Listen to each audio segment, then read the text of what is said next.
Normally, I wait until I get the pre-con videos for a new set out before I start delving into the main set for the new commanders to try to come up with something. And normally, I'm not a big fan of Grixis colored decks, but the new Obeka Splitter of Seconds actually has my brain whirling the last few days. So I've tried to cook up something with her and see what we can come up with. Now, just in case you don't know what she does, Obeka the Splitter of Seconds, for one, a blue, a black, and a red.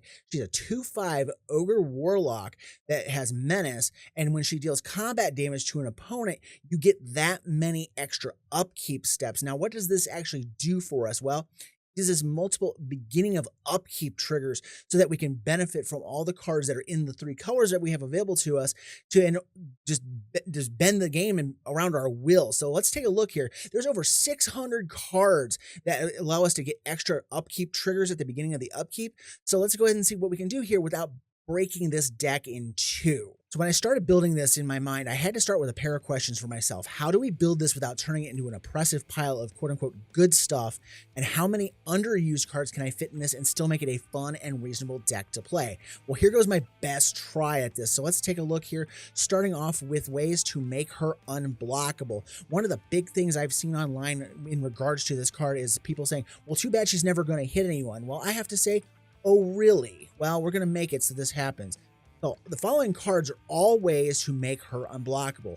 Key to the City, Prowler's Helm, K9 Mark I, Cradle of Baldur's Gate, Sonic Screwdriver, Thassa God of the Sea, and Sword Coast Sailor.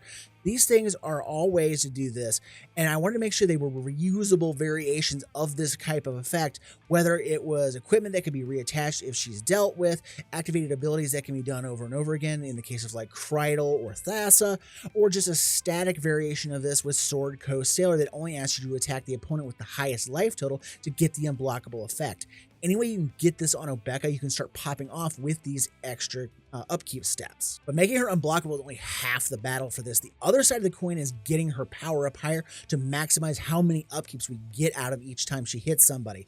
And that's what we're going to do here with the following card selections. I call this Strike Hard, Get More Upkeeps with things like Loxodon Warhammer, Bloodforged Battle Axe, Blackblade Reforged, Conqueror's Flail, Demon Spine Whip, Draconian, Cranial Plating, and Nettle Cyst. Now, all these pieces of equipment bolster Obeka's power and makes it so she hits harder and nets more upkeeps off of that damage trigger. I also wanted to include cards that just don't see a ton of players, such as the Demon Spine Whip, because you just dump mana into it to make her bigger, or the Draconian, which is actually a removal spell for us that then, if you remove something in pretty good size, you're going to give a good power boost to Obeka with. Cranial Plating and Nettle Cyst look at the number of artifacts on the board, and Nettle Cyst also looks at enchantments, and this deck is chock full of artifacts and enchantments. So both of these pieces of equipment will make her enormous, and you will get a ton of upkeeps if they're on her when she hits. In the same vein, the next couple of cards kind of do the same kind of thing. Tavern Brawler can actually pump up Obeka, but exiles a card off the top until end of turn, and then it looks at the mana value of the card and gives that kind of boost, but then we can play the card if we have the mana for it. We're also going to include a copy of Cultist of Levan, which, like the other cards here, it pumps her up, but it does so off the back of all these non-creature spells, which I said, there's tons of enchantments, tons of artifacts in here. There's ways to get this to just put a ton of plus X plus 0 on her off the Cultist, and she's going to do a ton of work here for us. We're also going to include Bloodsworn Steward in here as a way to give her +2/+2. Also gives her haste so we can try to duck around some removal and get Obeka online that much faster. And then the last pumping creature I wanted to include here comes from my personal collection, and if we get to flip it over, it will do some good work for us, and that is Hamura, Human Ascendant. As a 4/4 for 6 that can't block, it really sucks. It's just a bad card. But if we can get it to flip over, the other half becomes an enchantment that gives +2/+2 to all of our creatures, flying, and a fire breathing effect where we just pay red mana to give +1/+0 to our creatures until end of turn.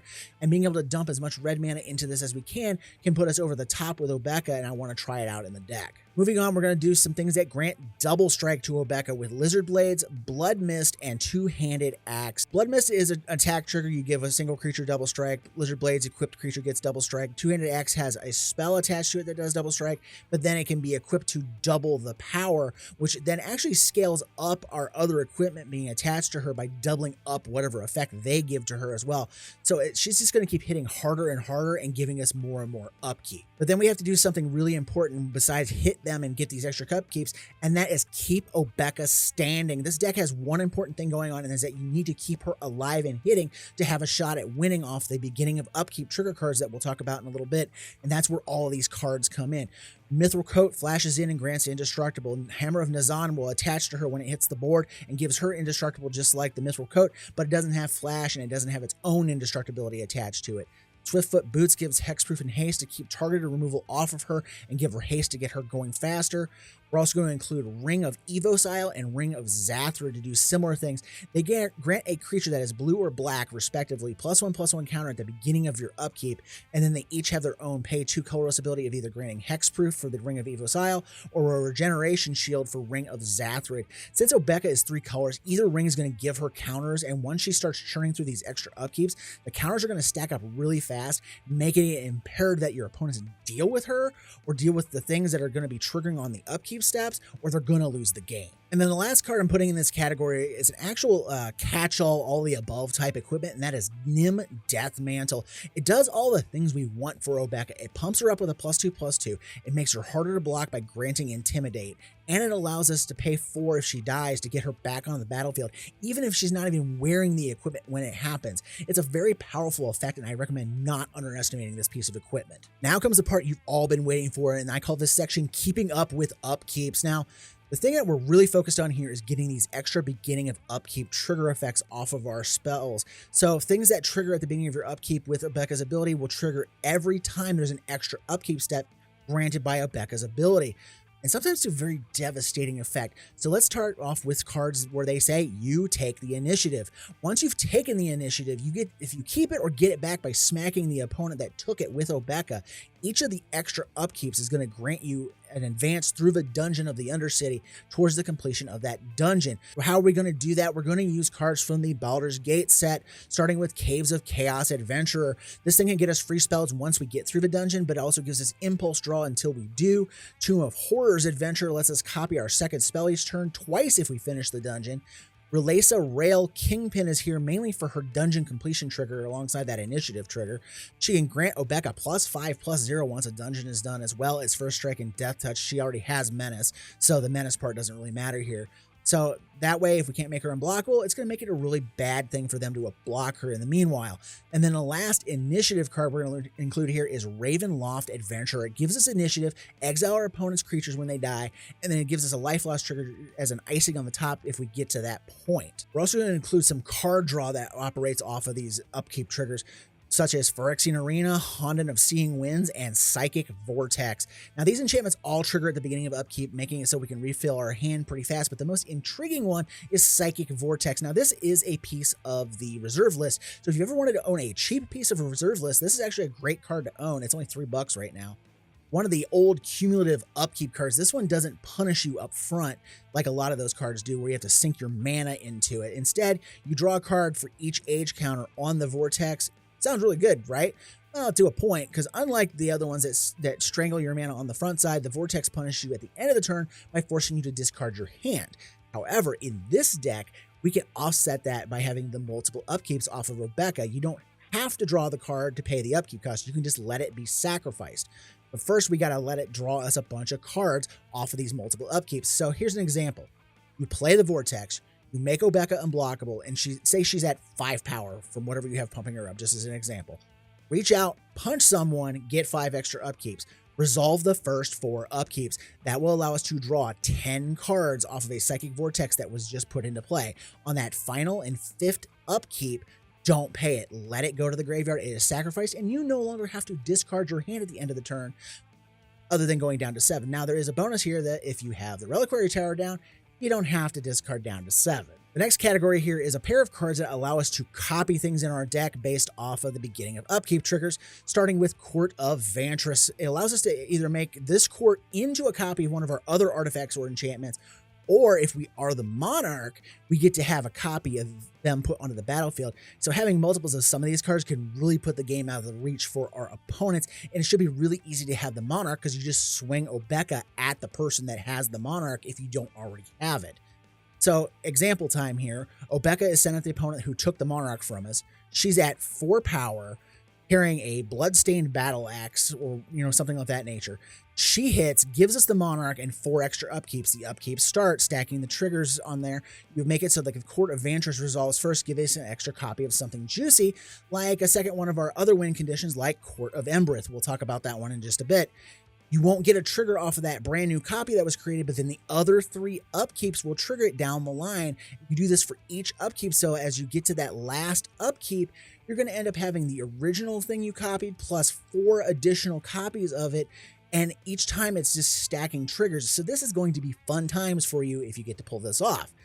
Extravagant Replication does a similar function for us as the Court of Ventress, but it can actually copy any non-land permanent we control, and we'll discuss some good targets for that shortly. For now, let's discuss the primary win conditions of the deck, starting off with the one we just mentioned, Court of Embereth. And we're also going to include a copy of Court of Ire. These are our red courts. Embereth creates creatures for us to block with and burns our opponent for each creature we control when it triggers. And it chains multiple upkeeps. You can get really nasty here. Same thing with Court of Ire. You start burning your opponents with that. And copying this with Court of Vantress, like in the example above, can get really out of control. Or we can copy the next few cards with Extravagant Replication for extreme silliness, such as Dragon Master Outcast, which gives us dragon tokens at the beginning of our upkeep as long as we have 6 or more lands. We have Twilight Prophet, which gives us extra cards and burns our opponents at the beginning of upkeep for the mana value of the cards revealed. And if you chain this over and over again, you can do a lot of damage this way. Same thing with Palace Siege. Set it to dragons, it drains for 2 life and gives us 2 life per upkeep. Stacking upkeeps, you're going to be burning and draining a bunch of life out of it. Or if you really want to amp up the damage in every upkeep and really put this game into overdrive, let's put a copy of Descent into Avernus into this deck. And once this gets going, it's going to start burning everybody and it's going to start giving treasures and the game is going to take off like a bullet. And then the last damage source is Ill-Gotten Inheritance. It simply drains for 1 and heals you for 1, but it can be dangerous for our opponents if we're able to get multiples of it on the board with the Court of Vantress or the Extravagant Replication. Now, moving on from straight damage or creatures to win the game, we have another avenue to victory, stealing our opponent's cards. The next 4 cards here can be swapped out if you want to play this on spell table, or you want to avoid the disdain of your play group because they don't like their cards being messed with. But for those that don't mind this kind of play style, give the theft package a try. Let's take a start at Court of Locthwain. It lets us either cast a card of any color during the upkeep for whatever cost we have, or we get to cast them for free if we're the Monarch. Stolen Strategy exiles a card from each opponent on the upkeeps and allows us to cast them for any color until the end of that turn, and also acts as a resource denial because you're exiling those cards, and if you don't cast them, they're just gone the rest of the game. We're also going to use Plarg and Nusari. They do a similar thing, but instead they force out a non-land card from each player, and then one of your opponents chooses one that you can't cast, and then you get to cast up to 2 other spells like this for free. And this ensues on each upkeep that Obeka creates. So prepare for a chaotic time when this thing goes off. Now, I did say 4 cards. I forgot I did cut one of the theft conditions out. So I had Xanathar in here, and I forgot I cut him out. So we won't talk about him right now. As for the last bit here, I'm going to talk about the pricey upgrades. Most of the cards that I have in this deck, other than the shock lands or whatever that are in the mana base, they cost under $5 and under for the most part. These are cards that cost much more than $5. They're gonna give you more power, but you're gonna have to pay for it. Starting with Virtue of Persistence, it gives you a removal spell, and then it allows you an upkeep trigger that gets things out of graveyards. Well, if you chain these extra upkeeps, you're bringing those creatures back en masse, and you're stealing from your opponent's graveyards. We also have Fierce Guardianship. It's a free counter spell that allows you to keep your opponents from, messing with your game plan. Cyclonic Rift, you get to bounce all their stuff. I didn't include it in this build because I was trying to keep the cost down on it. We have Shadow Spear to give us some life back because we are running Phyrexian Arena and some things that are damaging us. So we need to have some ways to get some life back. So Shadow Spear is a good way to do this. You strap it onto Obeka, who's already suited up with all this other stuff. Smack, gain the life back and keep trucking. We have Scarab God. Now, I did have a variation of this deck design where I had a very heavy zombie tilt on it so that the Scarab God, when it was going off, would drain your opponent over and over again and allow you to scry through your deck rapidly through these extra upkeeps. And I also had a copy of Endless Ranks of the Dead, but it requires you to have at least 1 zombie on the board. It's a little too slow in my testing that I did to get this going, so you'd have to really retrofit the deck to make these things work. And I'd also say, if you want Fetch Land, Scalding Tarn, Bloodstained Mire, Polluted Delta. Those cards could come in here and help with your mana base, but again, they are pricier, so I did not include them in the deck list. But if you have copies of them, feel free to use them. They're really good lands to use in deck. So that's what I have for you today. If you couldn't tell, I'm very excited about this deck. I really like how it came out when I was messing around with it, and I hope you guys enjoyed it too. Now, if you enjoy what I'm doing, please like, comment, subscribe. All these things put the thing into the YouTube algorithm, gets the video out there for people to see, and helps me towards my first 1,000 subscribers. And as always, thank you guys for watching. Have a great day, and I will see you in the next video.